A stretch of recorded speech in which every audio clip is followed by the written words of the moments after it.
they did give some, I guess you could say, information about Villains Land, but not a lot. They basically showed inspiration of what they are doing for the Villains Land. They basically went on a field trip and took pictures, and they came back with a old slideshow projection to show you on their trip that people have experienced back in the day, to show you some of the things that are inspiring the architecture that is going to be behind Villains Land.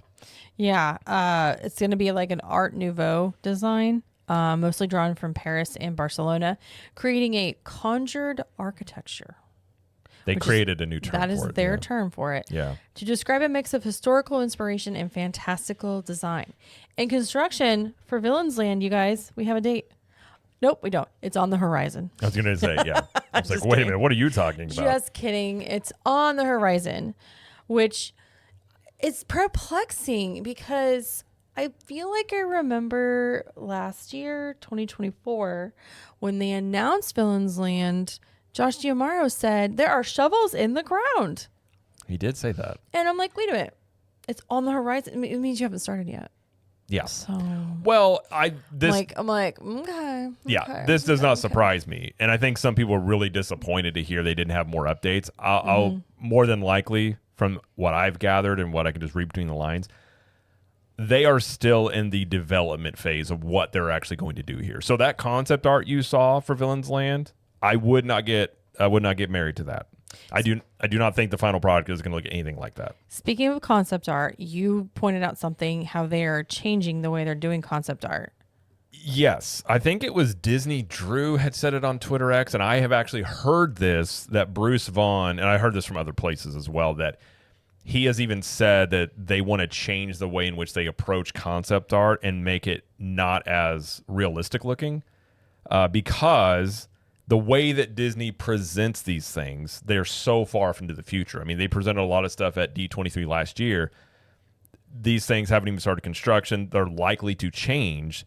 And people have obviously, I think rightfully so in many ways, criticized Disney, that especially the Epcot overhaul, about all the things they're going to do, and the final product does not look like what they showed a lot of times. Getting much more into, like, if you look at the concept art they showed for the castle recoloring, which, I mean, we already know, we've seen that color before, but they kind of showed almost like a whimsical watercolor looking painting. You even saw with Piston Peak when they released some concept art for that. That was like a cartoonized version that you would kind of see in a brochure maybe. I think they're kind of getting away from trying to show you exact details, because I think a lot of it is they don't know yet for Villains Land. Right. I think, again, they're going on field trips to figure out the inspiration for the design. So they clearly don't even really have a lot of the details down yet. And you got to think Villains Land is not going to be done. I'm going to say my guess is about 2032, at least. Ooh, okay. I mean, we are more than halfway through 2025 already. I don't think they'll even start on it till sometime next year. You think? Well, it depends on, do they start? I guess it just depends on their timeline on, do they work on it coinciding with what they're doing in Frontierland, or do they complete? Because you got to think they've got Animal Kingdom, which has started. Yeah. They have Hollywood Studios. They have Magic Kingdom, and then Villains Land. I don't know if they're going to have 4 construction projects going at the same time. They could, but if you look at, even Bob Iger said in I think it was Variety, it said, theme park construction takes about 5 years. That's from Bob Iger himself. So if you look at Animal Kingdom, I don't know if I think that they're going to, and we'll talk about the closing date for all these things, are going to be done within a couple of years. I just think, until proven otherwise, Disney construction, I think Villains Land is well into 2030s before that is done. So I think there's a lot of things that are likely to change with that. And I think they're still figuring out, you even mentioned this, where the villain show that they have on Hollywood Studios, I think they're kind of using that show as a way to figure out which villains that they do want to feature. Yeah, because they can interchange that. They're sending out a lot of surveys after the fact asking which villains, do you want to see? And they actually showed as well, which I do find kind of funny, that they showed the main villains, at least what they're showing at this point, is Hades, Ursula, obviously they're going to do Maleficent, and Dr. Facilier. Those are the 4 they showed, right? At the event. Which is interesting because, at least according to rumors or speculation on some fronts, they did not include Dr. Facilier in Tiana's Bayou Adventure, even though he's a very popular villain due to the, I guess, the complications of voodoo. Okay. So I kind of find it funny that they then would put him in Villain's Land. It's always been kind of weird with that. I mean, I understand the whole story of Tiana's Bayou Adventure is after the movie, but still, you have a very popular villain. You would assume they would create a story that would include him, but they were saying that some people they didn't want to do it because of that reason there. But he's still in the Halloween party, and apparently he's also going to be featured in Villain's Land.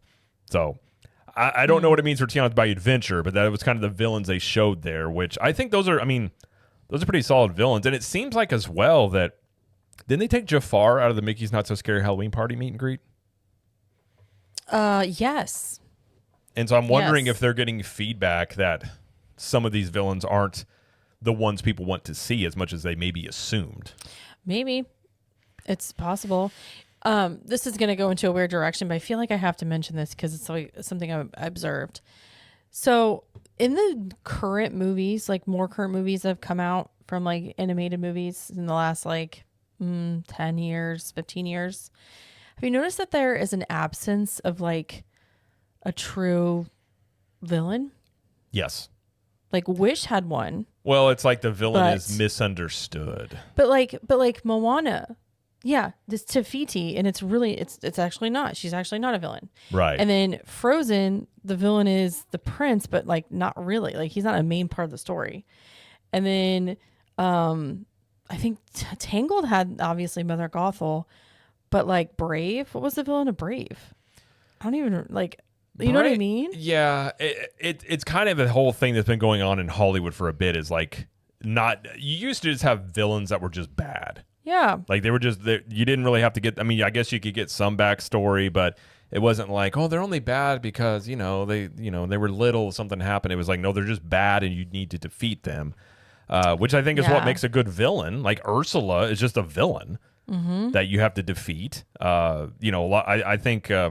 Maybe we see a return to that. But yeah, I think you also saw that with like a little bit with Thanos with the Avengers in that it was a decent balance of it. He was the bad guy, but you did understand his perspective, but he was still a big bad that you had to defeat. But yeah, it is kind of a thing that has been in recent movies. Right. I'm okay with just having a bad guy. Yeah. I don't have to understand their perspective to want to like defeat them, or instead of a final fight, they just have a big hug out and just be like, I'm sorry. Like,